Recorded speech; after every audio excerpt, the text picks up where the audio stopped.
Bienvenue chez les Transformateurs, un podcast créé et produit par l'Hôpital, catalyseur d'innovation en santé, afin de vous présenter des personnalités particulièrement inspirantes. Professionnels de santé, entrepreneurs ou encore écrivains, ils et elles agissent au quotidien pour bouleverser notre système de santé.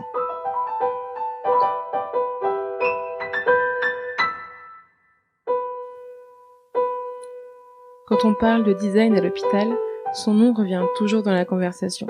Je parle bien sûr de Marie Poirier, une pionnière qui a réussi à installer le design au cœur de l'hôpital psychiatrique de Sainte-Anne. Bonjour, donc merci pour ton invitation. Je m'appelle Marie Poirier, donc je suis designer de formation. J'ai été formée il y a une petite dizaine d'années à l'ENSI Les Ateliers à Paris. Aujourd'hui, je suis co-responsable du LABA, le laboratoire de l'accueil et de l'hospitalité au GHU Paris Psychiatrie et Neurosciences, qui est un hôpital donc public qui prend en charge une bonne partie de la population parisienne sur les questions de santé mentale et également neurosciences et recherche en neurosciences. Connu sous le nom de Sainte-Anne. L'un des 3 établissements fondateurs du GHU, effectivement, est Sainte-Anne. C'est l'endroit où on est aujourd'hui pour cet enregistrement, celui où on a nos bureaux et qui est aussi un lieu emblématique de la prise en charge de la santé mentale, des troubles psychiatriques à Paris, avec son site historique qui a 153 ans. Voilà. Lieu très agréable pour enregistrer le podcast au milieu des arbres, de la nature, c'est hyper sympa. Tout à fait, c'est d'ailleurs un des plus grands jardins de pleine terre de Paris. Sainte-Anne, c'est un hôpital de jardin, c'est un hôpital vert. Ça l'a toujours été, c'est aussi pour permettre, à l'époque où les murs peut-être de l'hôpital étaient plus étanches aussi, permettre la déambulation, la balade, le rapport à la nature, au vivant. Donc c'est aussi très inspirant pour nous et c'est une grande chance effectivement de travailler dans ce cadre.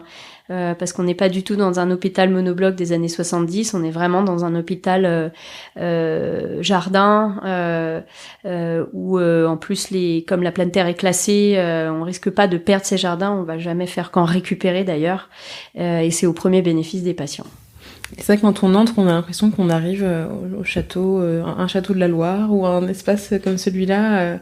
À première vue, on n'imagine pas du tout que c'est un hôpital. C'est vrai, ça peut être d'ailleurs assez impressionnant. Alors déjà, c'est vrai qu'il y a le nom Sainte-Anne qui est connu et puis qui peut alimenter tant la fascination que aussi les angoisses selon. Mais quand on entre, c'est très impressionnant la valeur patrimoniale du site parce que une bonne partie des pavillons donc fait partie du plan d'origine. Il y a eu évidemment des changements depuis 150 ans. Il y a beaucoup de bâtiments modernes aussi, mais l'implantation initiale est très conservée. On a les architectes des bâtiments de France d'ailleurs qui y veillent. Donc on est en ce moment et depuis plusieurs années dans un élan de restauration d'ailleurs. Donc toutes les petites guérites construites dans les années 70 sont progressivement déposées. Donc on a vraiment une restauration aussi de la pierre initiale. Donc c'est pareil, cette pierre blonde qui participe de la beauté du site sur sa dimension minérale. Il y a vraiment un rapport aux beaux matériaux, au moins à l'extérieur des sites, parce qu'à l'intérieur c'est pas toujours pareil, qui profite aux patients, qui désamorce aussi un peu quand on arrive, parce que c'est impressionnant. On s'est chargé d'émotions comme lieu. Quand on s'y présente régulièrement ou quand on s'y présente la première fois d'ailleurs, que ce soit les patients ou leurs familles. Donc le fait d'avoir ce tel rapport à la nature et des bâtiments qui sont pas très hauts, c'est, encore une fois on est dans un hôpital pavillonnaire, ça c'est impressionnant et en même temps c'est valorisant, c'est beau, ça peut désamorcer des inquiétudes. Alors justement j'allais te parler un peu du rapport au beau parce que quand on pense design, si on connaît pas trop le design, on se dit ah oui, c'est les gens qui dessinent des voitures, qui font des beaux objets, etc.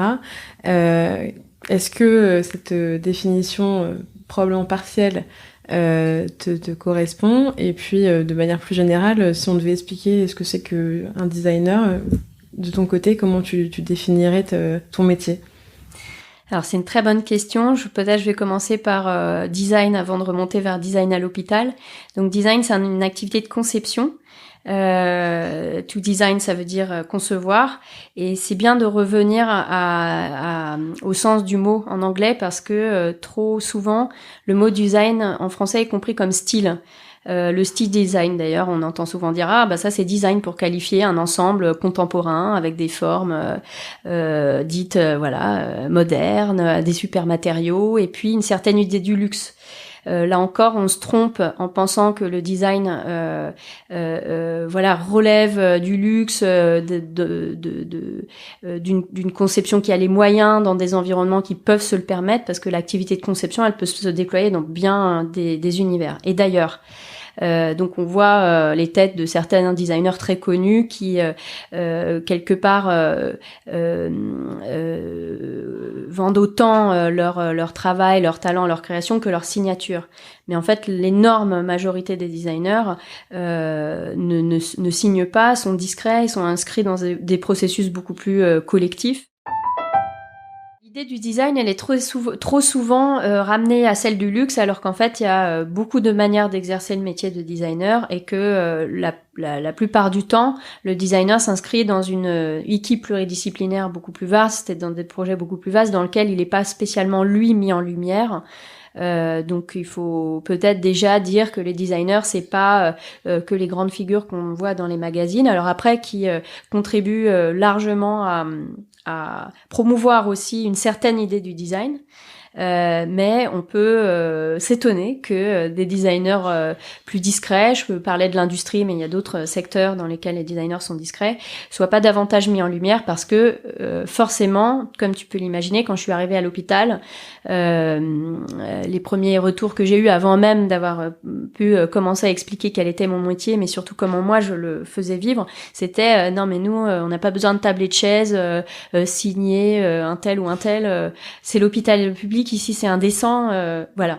Parce que cette réception dans un environnement, dans la fonction publique, dans un établissement public et l'hôpital de surcroît, bonjour, je suis designer, je suis hospitalier, je viens de rejoindre vos équipes, elle peut surprendre.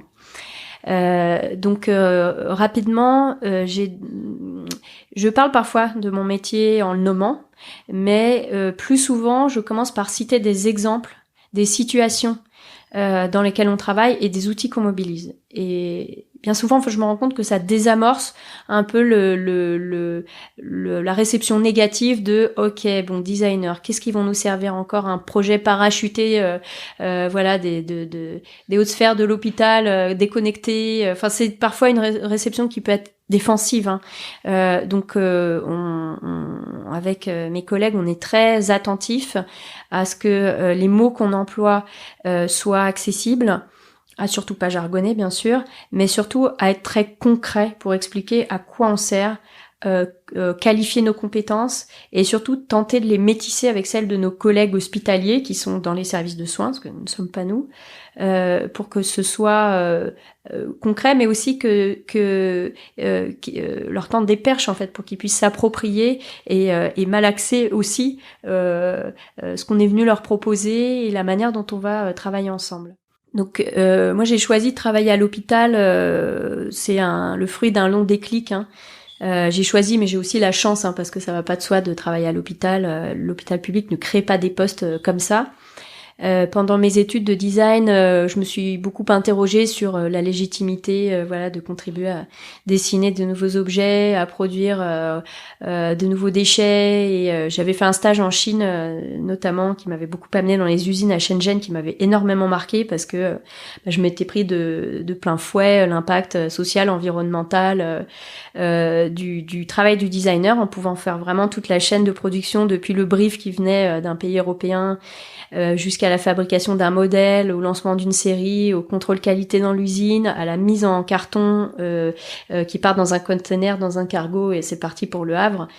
Ça m'a beaucoup marqué. Quand je suis rentrée, j'ai eu un peu un doute, une crise existentielle de à quoi bon, à quoi sert, est-ce que j'ai vraiment envie d'exercer ce métier, si oui, comment.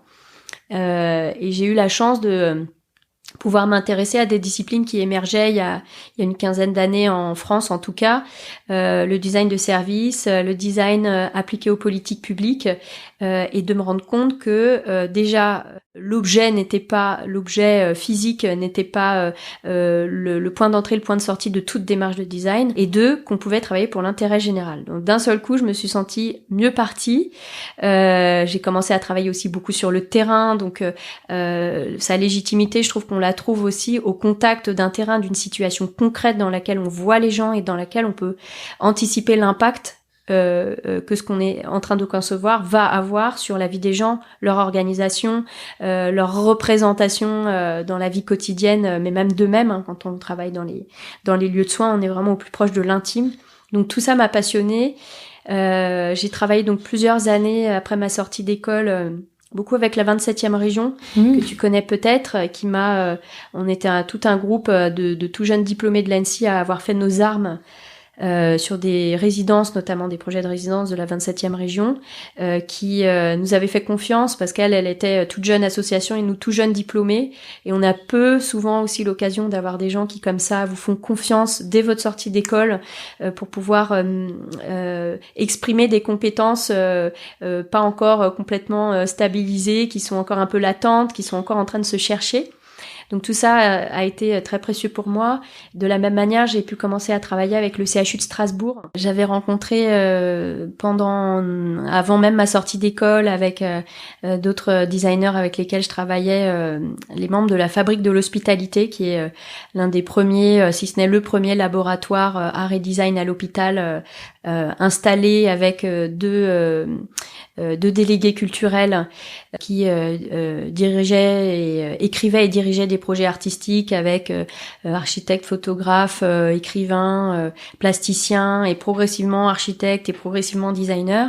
Donc Barbara B était venue nous rencontrer dans les murs de l'ANSSI. On était en diplôme, en train d'être diplômés encore à l'école. Et nous avait proposé de participer à un marché public, de répondre même à un marché public pour l'emménagement d'unités de neurologie depuis le nouvel hôpital civil, hôpital historique au cœur de Strasbourg, au bâtiment de Haute-Pierre qui était en périphérie, un des gros monoblocs des années 70.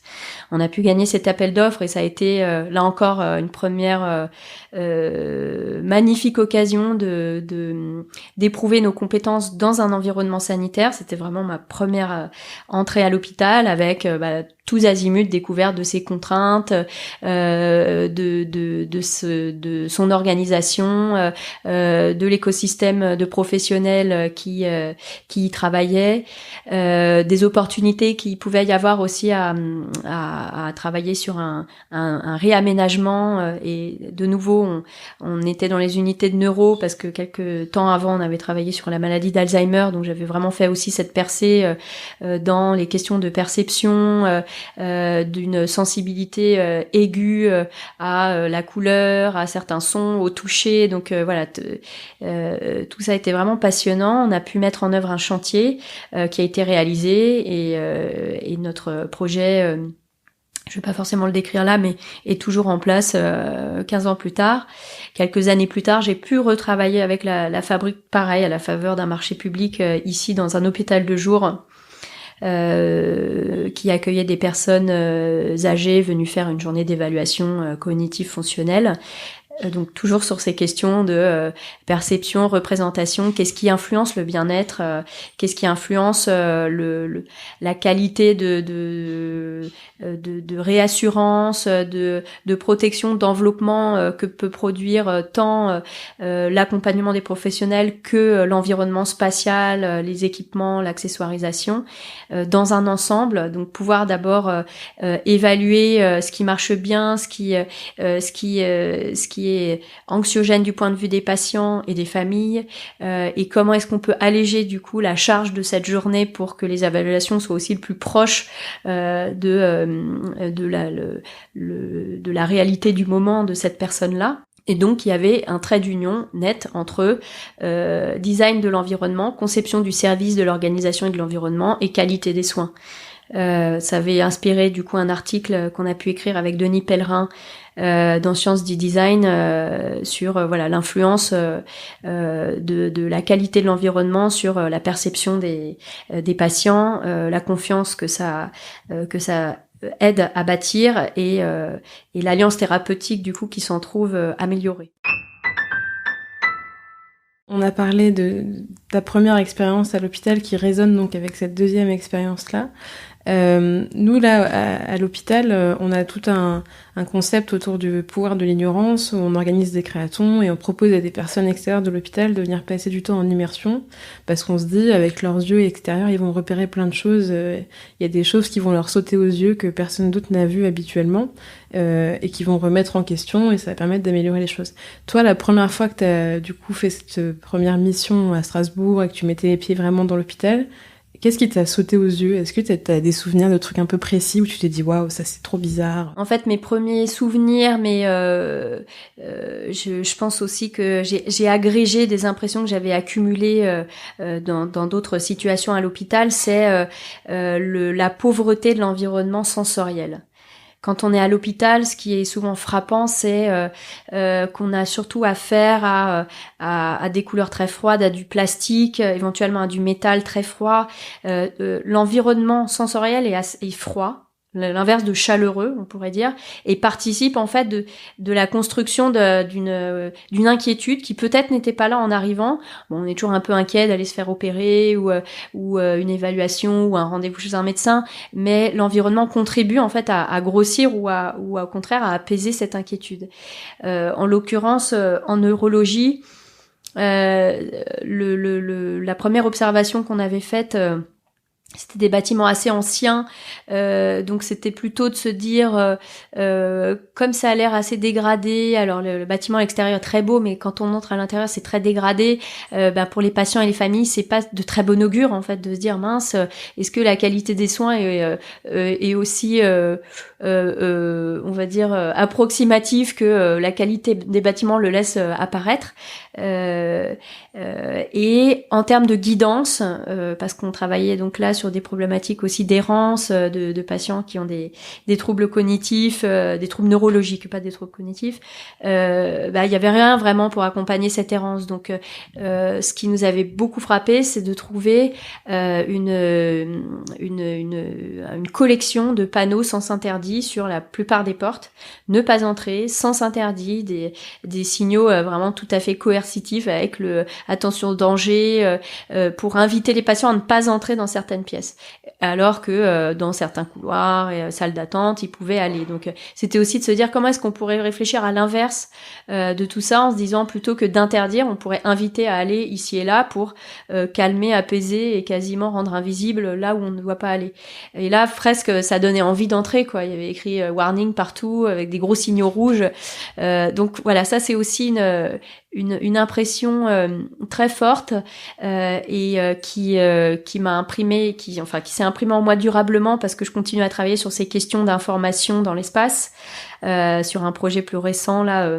Dans notre hôpital de neuro à Sainte-Anne, on a travaillé sur l'information aux accompagnants et on a commencé par essayer d'enlever justement tous les signaux qui commençaient par « il ne faut pas »,« ne pas »,« veuillez ne pas »,« merci de ne pas », que des injonctions négatives avec du rouge, avec des lettres en capitale, typo impact, qui produisent... Agressif en fait. Agressif et qui produisent l'inverse de l'effet espéré.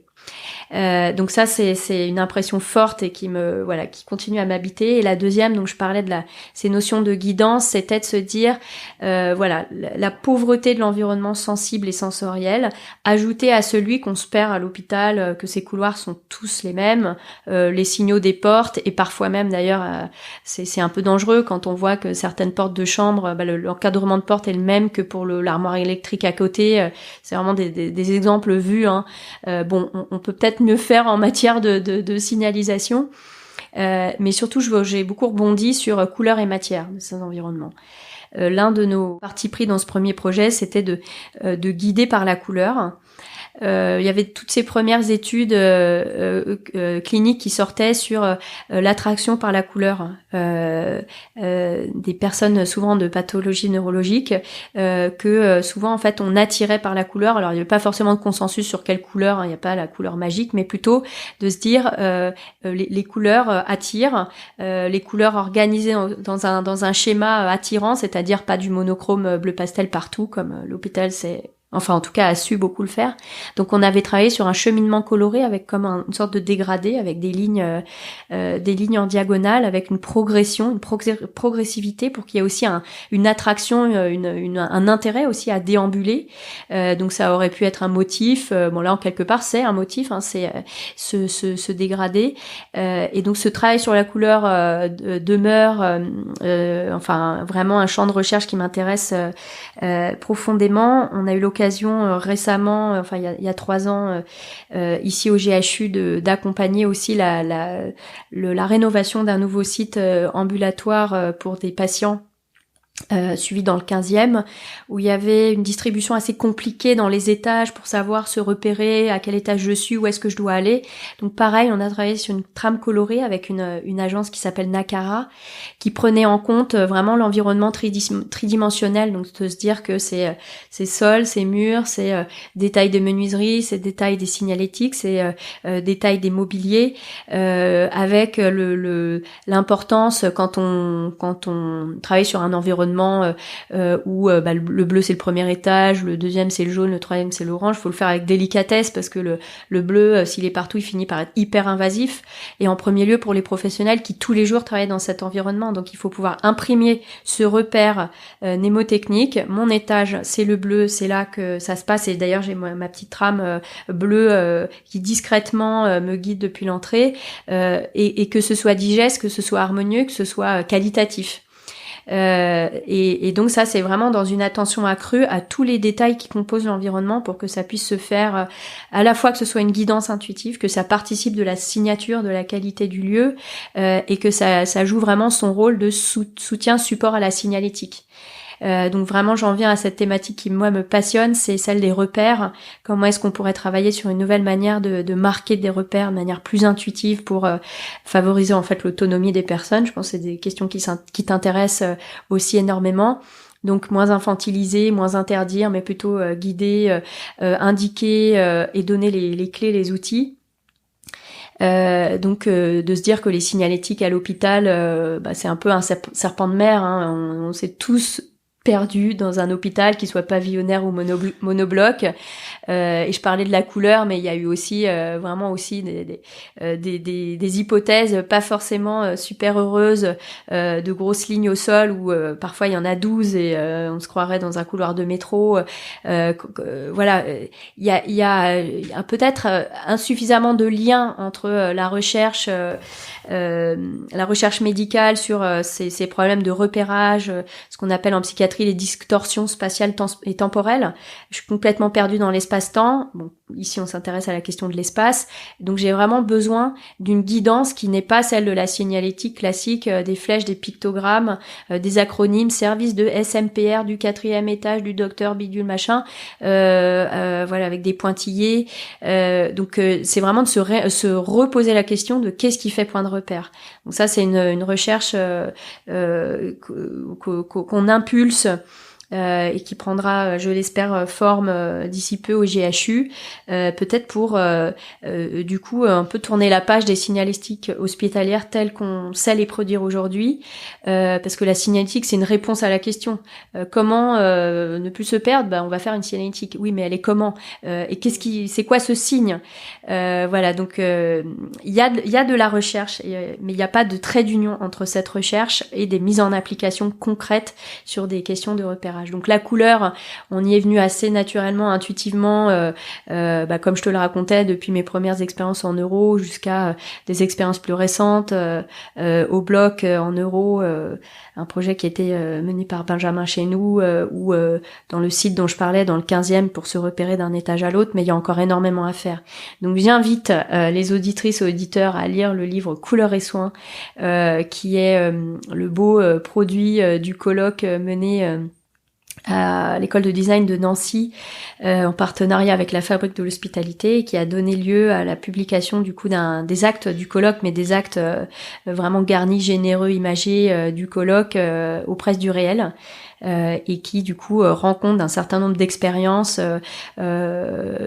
sur couleur à l'hôpital, sur une trame de fond historique de l'histoire de la couleur à l'hôpital, depuis le blanc, les signalétiques, aux couleurs pastel, aux couleurs vives d'aujourd'hui, et de la symbolique de ces couleurs. C'est vraiment passionnant. Je suis un peu partie loin. Non, mais du coup, on visualise très bien l'impact que ça peut avoir. Et c'est vrai que les deux points de se dire on est paumé dans l'hôpital et de se dire c'est moche, les couleurs sur les murs soit sont fades, soit sont agressives, on se sent pas bien, c'est jamais très cosy. Tu vois, il y a un épisode récent qu'on a fait avec Rada Hatem qui a créé la Maison des Femmes, où on a discuté de ça aussi parce que la Maison des Femmes, tu connais à Saint-Denis ? Non. Enfin, il t'allait voir un jour parce que c'est un lieu qu'elle a créé de l'extérieur, on dirait une crèche. Parce que les couleurs sont sublimes et même à l'intérieur, c'est cosy, c'est chaleureux, tu te sens vachement bien et tu te dis mais c'est pas du tout un hôpital cet endroit. Et ça a un impact de fou, vraiment tu te sens bien, quoi, t'es à l'aise, c'est doux, c'est... Bref, et donc on imagine bien le rôle du designer sur ces questions. Et peut-être qu'il y a d'autres actions que tu as pu faire avec tes équipes qui sont un peu moins connues, un peu moins... qu'on se visualise moins facilement. Tout à l'heure, tu parlais de design de service. Qu'est-ce que ça veut dire, design de service ? Est-ce que tu as aussi des exemples de ce que vous avez pu faire là-dessus, peut-être à Sainte-Anne aussi, enfin au GHU parce qu'on peut vraiment se demander, design de service, psychiatrie, comment tout ça, ça va ensemble ? Oui, tout à fait. Donc, le design de service, c'est une discipline du champ du design qui travaille vraiment déjà à l'échelle systémique, donc qui travaille très bien dans un écosystème complexe à l'échelle d'une organisation, où on va regarder déjà de manière très globale, où on va impliquer le plus possible l'ensemble des parties prenantes qui participent de la réalisation du service rendu. Alors chez nous, c'est un service de santé publique avec un accueil qui est précédé par une préinstruction du dossier. Donc il y a des faces visibles et des faces invisibles. Et dans le design de service, on use et on abuse de représentations chronologiques, d'ailleurs linéaires ou pas, parce qu'il y a bien souvent des retours en arrière. C'est rarement une ligne droite pour montrer ce qui est visible dans le service rendu et ce qui est invisible, ce qui est vraiment de l'ordre de la mécanique, de la maintenance, vraiment au sens aussi de la mise en œuvre de l'accueil. Et on travaille aussi beaucoup sur des représentations cartographiques, de montrer qui travaille à quelle échelle, pour comprendre parfois dans une observation à quel endroit ça coince, pourquoi ça coince aussi à un autre endroit. Donc d'abord il y a une partie analytique qui est très importante pour pouvoir objectiver ce qu'on perçoit. Donc ici je parle pas toujours beaucoup du design de service parce que je l'expliquais tout à l'heure, il faut comprendre design de service. Alors les gens comprennent, on est dans une société de services aujourd'hui, on conçoit beaucoup plus de services qu'on conçoit des produits, ça d'accord, mais rendu à l'hôpital déjà quand je dis design de service, on nous dit ah mais vous allez designer mon service de soins. Mais non. Donc voilà, je suis prudente là-dessus. Donc on substitue parfois beaucoup le terme global. On va chercher à l'échelle globale. On va regarder tout ce qui se passe, toutes les interactions, les phénomènes, les relations, et on va travailler vraiment à l'échelle de l'expérience. Et ça parle beaucoup aux professionnels, parce que la notion d'expérience, en fait, elle comprend tant vraiment des phases fonctionnelles que un ressenti sensible, une dimension qui est plus difficile à attraper, à représenter, même à évaluer sur un graphe, etc. Et qui, en particulier ici en psychiatrie, est vraiment au moins aussi importante que tout ce qu'on produit sur le plan fonctionnel pour pouvoir accueillir les patients. Donc la notion d'expérience, déjà, ce qui est intéressant, c'est qu'elle est très panoramique. L'expérience d'un service de santé, elle commence souvent bien avant d'y avoir mis les pieds. Comment je sais que j'ai rendez-vous, comment j'ai reçu un courrier ou un appel, je commence à façonner déjà mon avis et ma représentation de ce qui va se passer. Est-ce que c'est rassurant? Est-ce que c'est digne? Est-ce que je me suis sentie infantilisée? Donc l'expérience, en fait, c'est vraiment le cumul de toutes ces microstrates qui ont constitué le parcours du patient, tant vraiment dans des dimensions fonctionnelles que dans des dimensions beaucoup plus subjectives, sensibles, sensorielles. Donc moi j'aime beaucoup cette notion parce que à la fois je sens qu'elle est bien comprise, reçue en face, et à la fois ça me permet de regarder l'échelle très panoramique à laquelle on regarde, parce que tu l'as compris, nous on travaille naturellement de manière très transverse, ce qui est pas toujours très simple à l'hôpital dans des organisations qui sont plus classiquement organisées en silos. Donc bon, j'en parlerai après. Il y a après cette notion du passage à l'échelle qui va pas toujours de soi. Donc on parle plus de design global et de travail à l'échelle du parcours du patient, en essayant d'attraper tout ce qui compose son expérience. Ça, c'est des mots qui dans notre environnement vont beaucoup plus parler. Je voudrais donner un exemple encore un peu différent d'un projet majeur auquel on a pu contribuer depuis 3 ans et qui va te montrer que on travaille vraiment à 360 degrés. C'est la contribution à l'écriture du cahier des charges d'un nouvel hôpital en neurosciences ici. On a rarement cette occasion d'être, en fait même jamais, d'être aussi en amont. Tu l'imagines bien, on travaille bien quand on est intégré en amont des équipes, parce que si on nous fait venir à la fin en nous disant alors la couleur des murs, et que tous les plans sont déjà dessinés, l'organisation est déjà ficelée, notre valeur ajoutée elle est moindre en fait, parce qu'en tant que tel on n'est pas des archis d'intérieur. On n'a pas vraiment de raison, nous, de dire alors il faut que vous mettiez des coussins bleus, là, ci et ça. Donc en amont, quand on est vraiment encore au niveau de la définition déjà de la vision et de la stratégie pour la mettre en œuvre dans un projet, c'est super, c'est là qu'on s'épanouit le plus. Donc on a eu la chance de pouvoir travailler avec les programmistes qui avaient été mandatés à l'époque par l'hôpital Sainte-Anne pour le nouvel hôpital Neuro 2023. Dans la rédaction du cahier des charges, et la question qui nous était posée c'était quid de l'hospitalité dans ce nouvel hôpital, partant du principe que souvent ces dimensions, on va dire perçues comme plus cosmétiques, je dis bien perçues, sont annexées, et donc finalement les injonctions sont si fortes en fait sur déjà le respecter l'enveloppe budgétaire, la répartition des fonctions qui ont été prépointées dans un périmètre spatial qui est réduit. C'est un peu la dernière roue des carrosses pour les archis. Mais encore une fois, parce que ils ont eux-mêmes déjà à faire rentrer parfois des carrés dans des ronds par rapport à ce qui leur est demandé, et l'enveloppe, le cadre qui les contraint. Donc on avait proposé en fait d'aller construire en fait ce qui devait être les points d'entrée, en fait qu'est-ce que c'est que l'hospitalité dans un nouvel hôpital, en se basant sur l'expérience de patients déjà accueillis dans nos services. Donc on avait réalisé avec une agence extérieure 10 entretiens très qualitatif, chouquette café, 3h30, vraiment pas focus group, une demi-heure plus tard c'est plié, là c'était à la maison, vraiment rentrer dans d'essayer de capter la parole brute de 10 patients qui avaient été accueillis chez nous dans des filières différentes, et qui pouvaient du coup nous livrer aussi ce qui avait compté dans leur expérience. Pas du tout sur le plan médical, on n'était pas là du tout pour apprécier ça, mais le avant, pendant, après de ma prise en charge, de mes interactions avec les personnes, professionnels, autres patients, prestataires, de mes interactions avec les environnements, les équipements, ce que j'ai vu quand j'étais allongée, debout et couchée.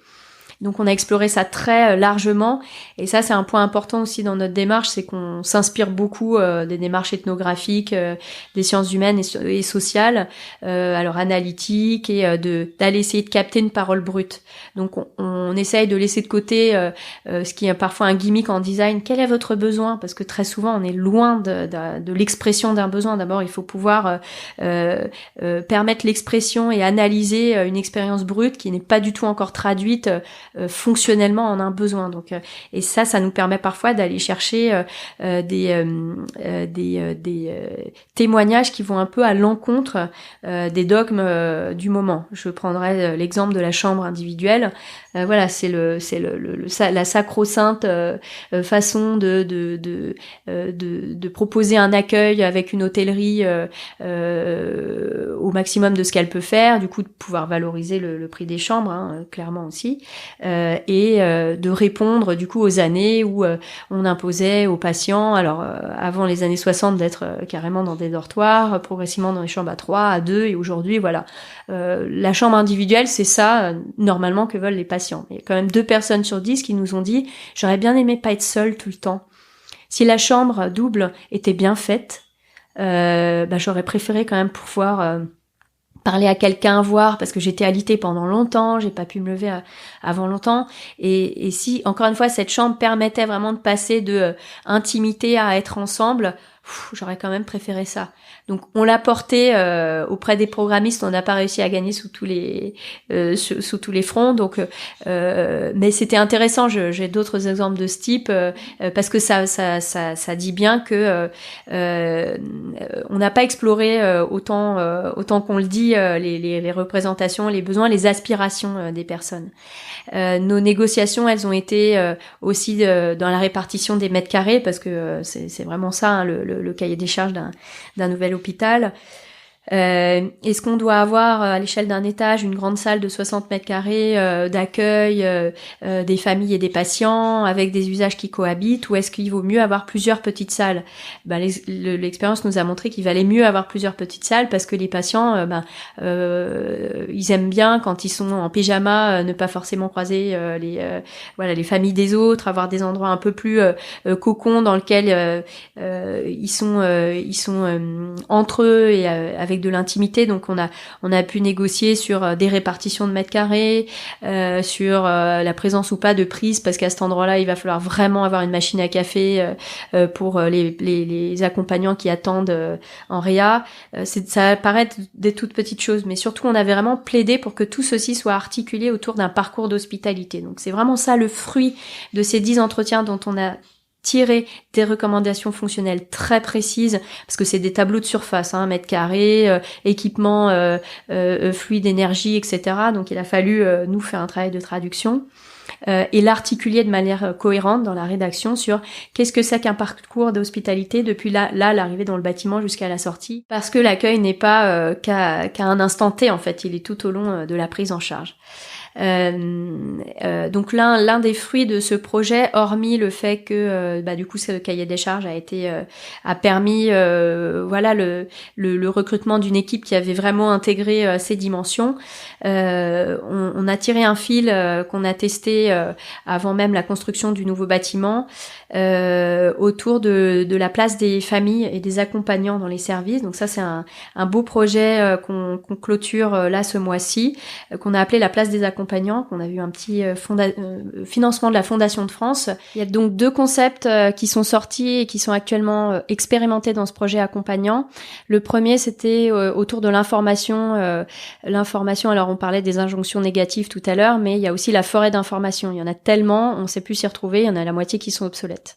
On a regardé dans le processus d'accueil, il y a beaucoup d'informations qui sont données à l'accompagnant à l'accueil, à l'admission, au moment où la charge d'anxiété est la plus forte, la charge émotionnelle est la plus forte. Donc souvent, c'est des informations qui sont mises dans un sac ou dans un tiroir, la table de chevet de la chambre, et qui n'en ressortent pas. Donc on se plaint après que les accompagnants ne respectent pas les règles, nanana. Bref, donc on a proposé un concept qui s'appelle l'information située. Donc concrètement, c'est de dire il faut que l'information apparaisse aux yeux de l'accompagnant au moment et dans le lieu où il se pose cette question. Donc on l'a distribué à l'entrée du service, accueilli par un panneau qui dit « Vous êtes dans le bâtiment de neurologie. Voilà ce qu'on fait ici. Voilà quels sont les professionnels que vous allez trouver et le plan de là où je suis. » Ça paraît être d'une banalité sans fond ce que je dis, mais il n'y avait pas d'autre plan que celui du plan d'évacuation. Tu savais un petit peu, mais pas totalement, à quel étage t'étais, et t'étais censé savoir ce que c'était. Bienvenue en SMPR. Et qui tu vas rencontrer en fait comme diversité de professionnels. Donc ça, c'est la première chose. Dans la salle d'attente, les informations relatives à l'attente. Donc il y a eu un gros travail de rédaction, un peu inspiré mais pas trop du nudge, pour pouvoir réécrire des messages qui sont lisibles, qui sont accessibles, qui sont engageants, qui sont pas infantilisants, et où on sent pas une réprimande latente permanente. Donc il y a eu un travail rédactionnel avec les cadres vraiment de super qualité. On a écrit clairement les messages avec tous les cadres. C'était passionnant parce que c'était aussi une manière de stabiliser des règles qui étaient parfois moyennement appliquées par les uns et par les autres, pas du tout stabilisées d'un étage à l'autre. Donc c'était cette occasion aussi. Où est-ce que je peux laisser mes affaires, pour les horaires, pour les enfants, les gestes que je peux faire ou que je peux pas faire, parce qu'après on retrouve aussi d'autres briques dans la chambre. Pour respecter l'intimité de la personne, je ferme la porte, toujours frapper avant. Donc tout ça c'est mis en mots et avec des petits picots dessinés avec des personnages qui sont plus de corps, plus de cœur que les pictogrammes assez classiques pour montrer ces situations, les mimer. Quand je suis dans la chambre, ça va être de l'ordre de avant de donner à manger ou à boire, je demande si je peux le faire. Avant de faire un geste aussi pour relever la personne aussi, je demande l'aide de quelqu'un. Rien de tout ça n'était écrit. En fait, j'étais censée savoir que il fallait solliciter, mobiliser. Donc un travail rédactionnel, un travail de présentation sous forme de briques à l'endroit où se pose la situation, où se pose la question ou la situation. Donc distribution, accueil-entrée, salle d'attente et chambre du patient. Et le deuxième concept, c'est celui des alcôves accompagnants, des alcôves ou des sas d'hospitalité. C'était avant la crise du Covid, mais on avait déjà énormément de points d'entrée, d'insight, d'inspiration pour détruire la salle d'attente telle qu'elle était. Pour une organisation, c'est hyper rassurant de se dire que ceux qui doivent patienter, les accompagnants et familles, vous allez dans la salle d'attente. Pourquoi les familles sont pas dans les salles d'attente, mais sont plutôt dans les couloirs proches de la chambre, et du coup à se prendre les chariots, à gêner le passage, donc ça crée évidemment des conflits parce qu'ils veulent rester au plus proche de la chambre, et que parfois, encore une fois, quand ta charge émotionnelle est forte, que t'as envie de pleurer, que t'as envie de téléphoner, c'est pas forcément dans la salle d'attente que ça se passe. Donc tu te mets là où t'es un peu le moins mal, mais t'as toujours l'impression de gêner. Ça, c'est revenu très régulièrement, l'impression de déranger, de gêner. Donc tu te mets dans un petit coin. On a aménagé, on a déjà repéré, parce qu'il y a toujours dans les hôpitaux des petits coins que la rationalité d'occupation de l'espace n'a pas intégré. Donc c'est souvent des bouts de couloir, des bouts de fenêtres. La fenêtre, c'est super parce que ça permet aussi d'être un peu, de regarder à l'extérieur, d'avoir un peu de lumière naturelle dans un environnement sinon baigné de néon.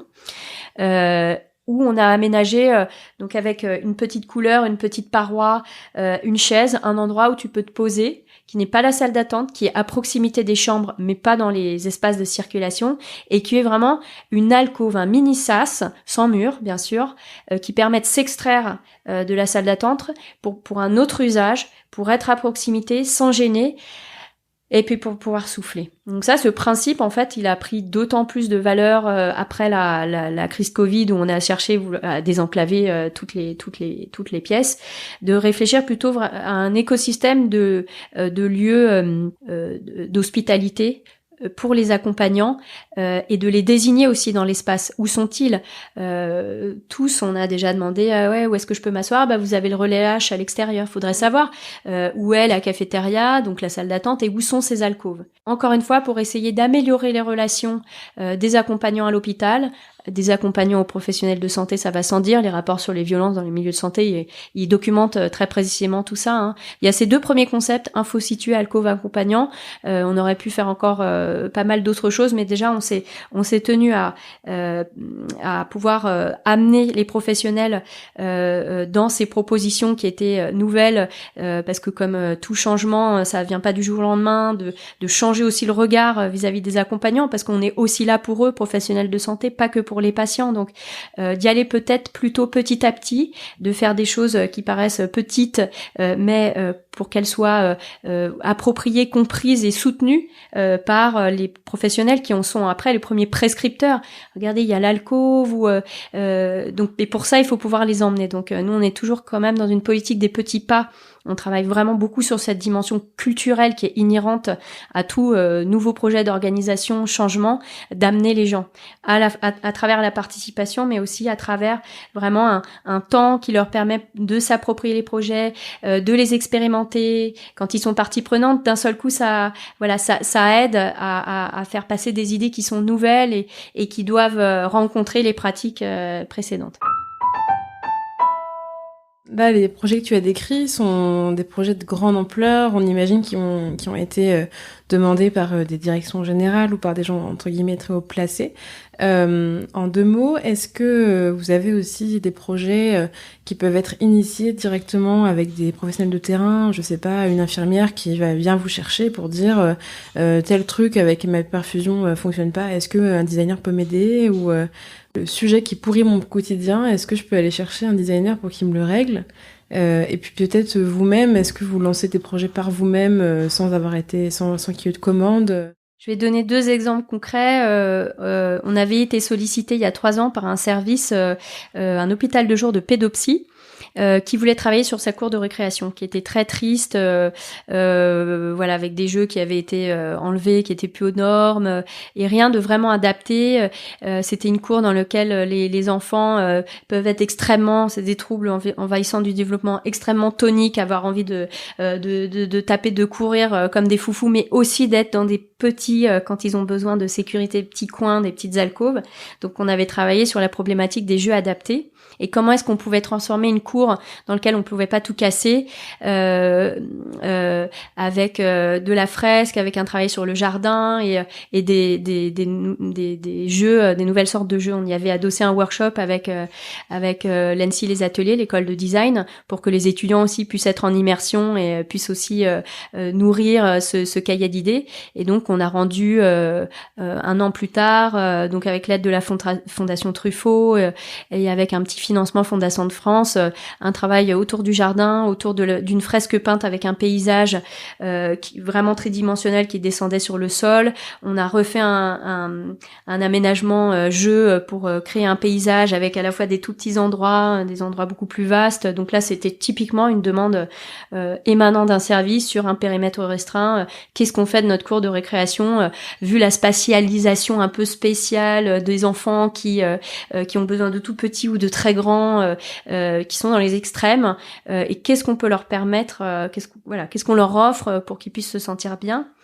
Et un sujet qu'on avait amené nous à la faveur d'un appel à projet de la DITP il y a 3 ans, les défis carte blanche, on avait proposé à un service d'hospice adulte du Nord de travailler sur la problématique du repas. Alors pas tant le contenu de l'assiette, même si on y est progressivement revenu, que l'environnement du repas. C'était le projet l'eau à la bouche.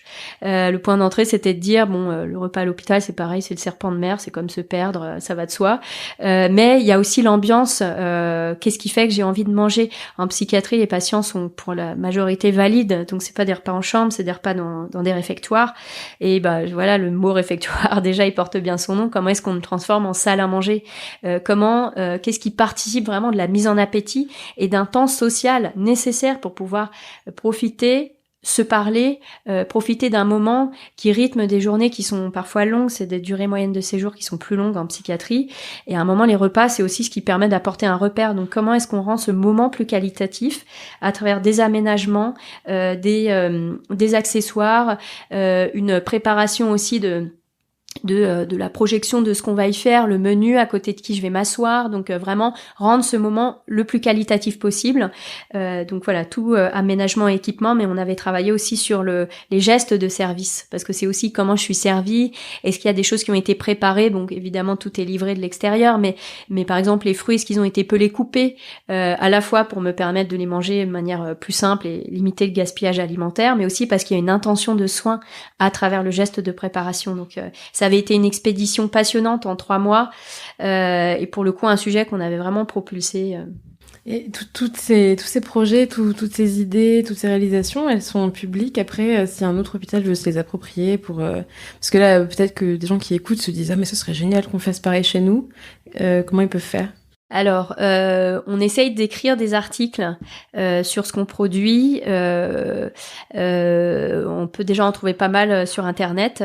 Après, c'est vrai que on produit pas vraiment des fiches outils en tant que tels, parce que on défend l'idée selon laquelle aussi les projets sont pas directement duplicables. Il y a vraiment plus une idée d'adaptation à un contexte, à un public. Alors, ce qui veut pas dire que les projets s'annulent d'un contexte à l'autre, mais qui a une nécessité de dépasser dépasser un peu la vision fantasmée d'une toolbox, voilà, toujours valable partout, mais plus de réfléchir à une absorption, une intégration des projets dans des contextes spécifiques avec les professionnels. Donc, en tant que tel, on n'a pas des fiches prêtes à l'emploi, on a des articles. Nous, on est disponible aussi.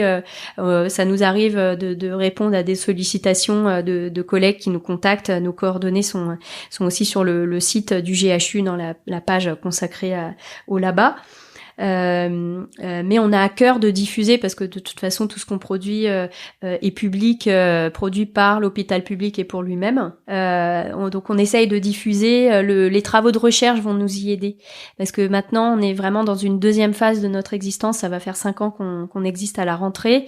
On a travaillé sur plein de projets tous azimuts et d'échelles différentes pendant 5 ans. Et là, maintenant, on est vraiment en train de capitaliser sur ce qu'on a appris. On rassemble tous nos enseignements plutôt dans des formats de référentiels.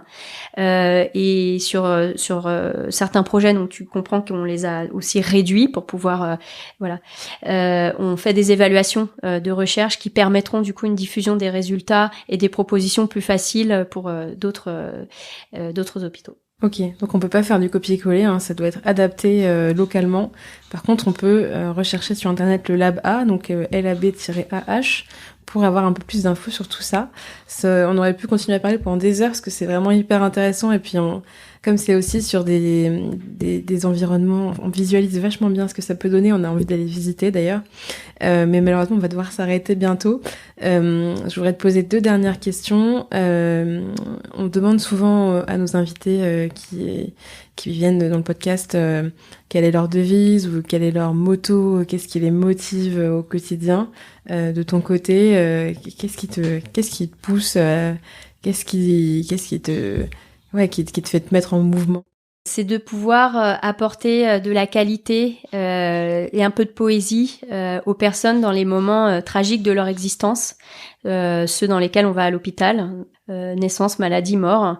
C'est de pouvoir apporter qualité, dignité et espoir et qualité aussi à travers la projection, la poésie qu'on peut insuffler dans la conception de nos organisations, des relations, des dispositifs et des équipements. C'est vraiment ça que j'ai à cœur, qui me tient à cœur. Moi, je sens dans cet entretien et je retiendrai vraiment la bienveillance qui se dégage de toi et ta vocation.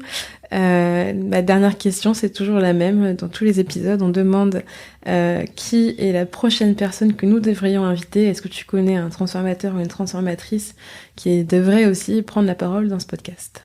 Sans hésiter, la grande dame de la culture à l'hôpital avec laquelle je travaille, qui racontera comment elle a, donc Karine Delanoë-Vieux, comment elle travaille dans les hôpitaux depuis 25 ans avec à cœur de hisser la culture vraiment au rang de la stratégie de tous les hôpitaux. Et qui pourra te raconter son parcours pour mettre en place des politiques culturelles dans les établissements hospitaliers tant de psychiatrie que de MCO en France et avec laquelle j'ai cofondé le LABA en 2016. Grand merci pour cet échange hyper intéressant qui donne aussi envie de se mettre en mouvement, qui donne envie de réfléchir à comment on vit à l'hôpital en fait, comment on améliore toutes ces expériences et on se rend compte que c'est une question très vaste dans laquelle beaucoup de personnes avec beaucoup de compétences différentes peuvent s'impliquer. Nous, c'est quelque chose qu'on défend beaucoup à l'hôpital aussi, de dire prenez les compétences que vous avez et mettez-les au service aussi de ces questions. On n'a pas besoin d'être directeur d'hôpital ou d'être médecin pour agir aussi sur ce que vivent les patients. Et tu en es un exemple vraiment criant et inspirant. Donc voilà, merci beaucoup pour cet échange. Merci Aude. Merci à tous les auditrices et auditeurs. Qui j'en suis sûre, apprécieront beaucoup l'épisode. À bientôt. Au revoir. Merci d'avoir écouté cet épisode des Transformateurs. J'espère qu'il vous a plu. Si c'est le cas, je vous invite à le partager autour de vous, à laisser 5 étoiles et à vous abonner. Transformer le système de santé, c'est justement le cœur de la mission de l'hôpital. Pour en savoir plus, rendez-vous sur les réseaux sociaux ou sur notre site l'hôpital.care, C-A-R-E. En tout cas, on se retrouve dans 15 jours pour le prochain épisode du podcast.